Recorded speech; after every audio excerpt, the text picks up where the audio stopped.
Hi guys, while I'm not the biggest fan of parliamentary theatre, I have to admit to having a bit of a giggle over the Home Secretary Yvette Cooper's speech where she ridiculed our good friend Tory MP Chris Philp. So during the second reading of the Crime and Policing Bill, Cooper stuck the boot into the current Shadow Home Secretary and former Policing Minister Philp over some of his social media posts and strange advice to members of the public. Oh, and Reform UK weren't spared as Yvette dished out some pretty good one-liners. Have a listen. You know, I'm glad to see there's some signs on the benches opposite of a change in heart.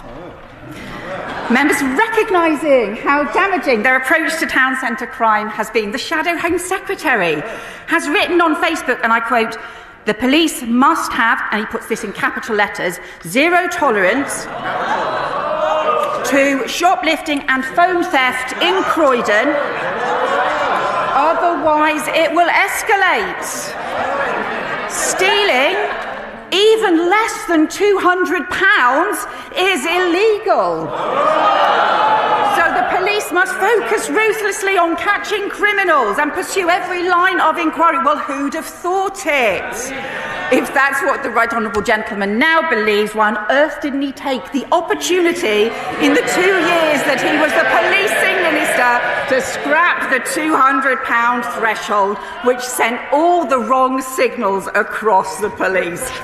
Because we do know what part of his remedy, of course, to the disappearance of neighbourhood police and the soaring levels of town centre crime.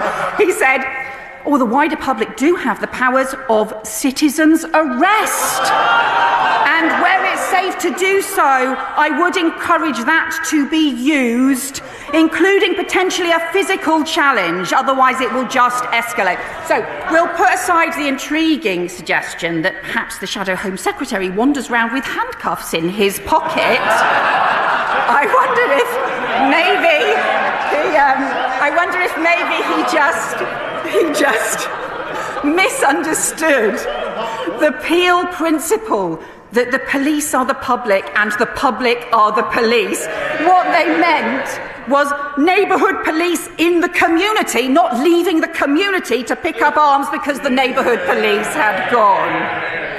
And as for reform, looks like they're too busy dealing with their own internal antisocial behaviour to even show up. I love this at the end. Where is Reform UK? Well, maybe they have too many internal problems, too many issues of antisocial behaviour taking place within the party. Not even one of them turned up. Anyway, so I also love the point about Chris Philp wandering around with handcuffs in his pocket. I don't know if he sees himself as some sort of Bruce Wayne, or maybe it's for some other reason, but we better not go down that road. Now, look, I'm not a huge fan of this parliamentary theatre, but it's nice to see Chris Philp get hung out to dry in this way. Look, the Conservatives ran public services, including justice, into the ground. They refused to hire enough police officers and they destroyed police community relations. Community police officers are extremely important to get a feel of the community, understand what are the sort of problems that the community face, how can we deal with these problems before they manifest into something much more difficult to manage. That's why prevention is so important, and in order to prevent crime, you need to have the resources necessary. And of course, the Conservatives are against that idea. They are against the idea of investing sufficient resources, be it the NHS, be it justice, be it whatever. It's about just let things fester, let things break, and then somebody else will come in and try and fix it.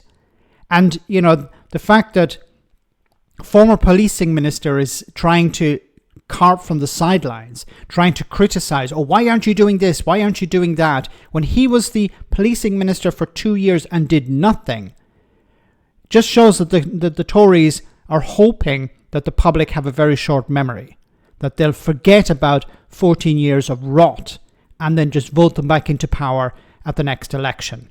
Well, hopefully that will not happen. Let me know in the comment section, guys, what you think. As always, your comments are greatly appreciated. Thanks a lot.